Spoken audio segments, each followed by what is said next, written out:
Shabbat Shalom. This is Daniel John Lee with Torah Restoration Ministries. It is the Sabbath day, May what is today? The 27th, 2017, Omer 42. It's hard to believe we're on the 6th Shabbat now, the 7 Shabbat countings toward Shavuot Pentecost. But yeah, that's where we are now. So Shavuot is just around the corner at this point. So we're going to deal now with part 6 of my 17-part series, which is entitled 1 Corinthians 7, What Does Paul Mean by Circumcision? We're going to get right into it because this passage has been used to tell people, oh yeah, the commandment to circumcision has passed away. Is that really what Paul's saying? Well, let's look at this.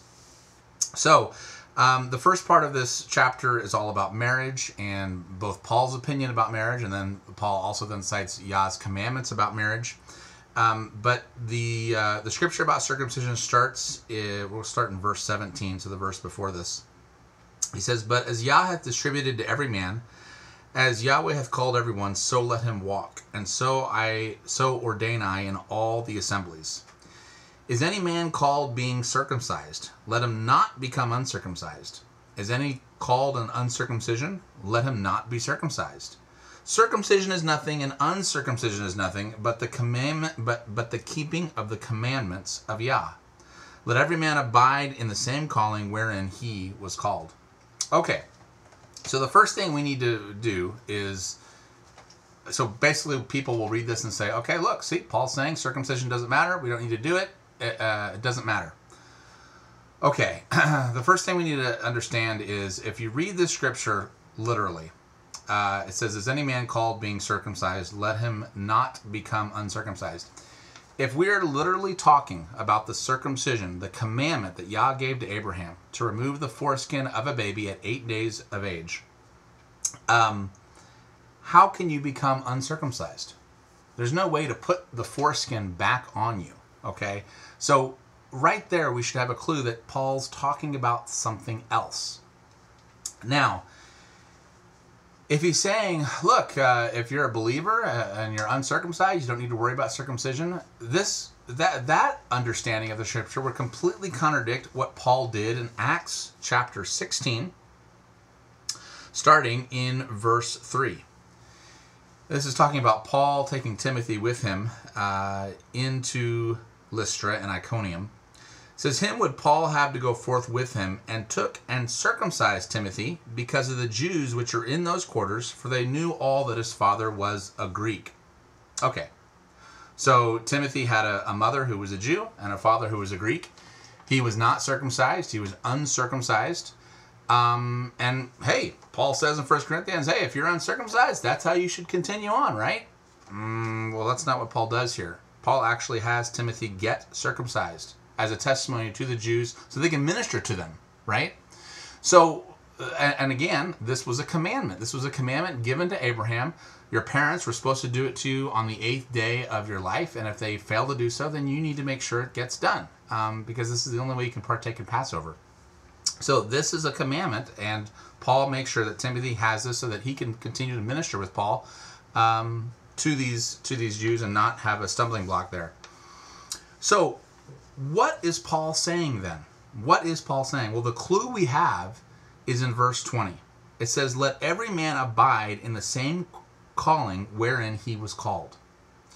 So, remember how Paul was called primarily, not exclusively, but primarily to minister to they of the uncircumcision, to the Gentiles, okay? And Peter was primarily, not exclusively, but Peter was primarily called to minister to they of the circumcision, to they of the Jews, right? So what Paul's saying here, and if you read the whole context of the chapter, he's saying, look, remain in the calling that you're in. If you're called to go and minister to they of the circumcision, then do so. If you're called to minister to those of the uncircumcision, then do so. In other words, remain in the calling that you're in. He goes on to say, look, if you're a slave or if you're a servant, don't worry about it. That's okay. That's fine. Remain in that calling. Yah's going to use you. In other words, Yah's going to use you where you're at to minister to those who are around you. That's what this has to do. It has nothing to do with actually the commandment given to Abraham by Yahweh. That is a commandment. It wouldn't even make sense if he was referring to the commandment, because he says, Circumcision is nothing, and uncircumcision nothing, but the keeping of the commandments of Yah.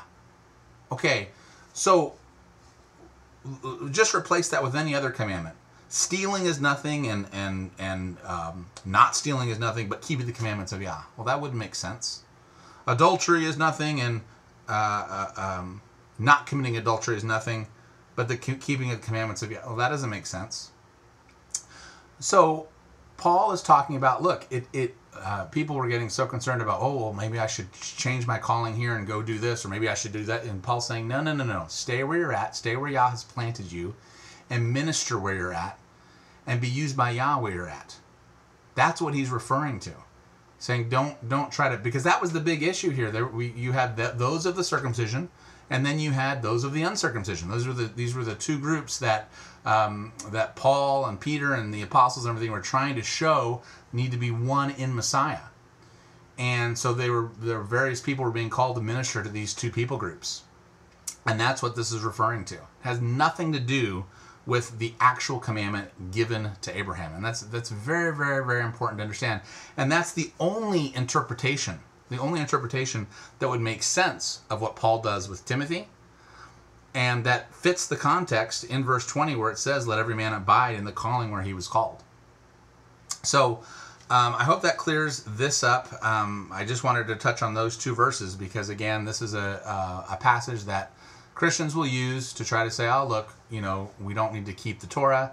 We don't need to worry about it. Look, we need to keep the Torah, not because we have to, but because we want to, because it's written inside us. It's written inside our hearts. And so that means we have now an inward desire to do that which Yah has laid down in his word.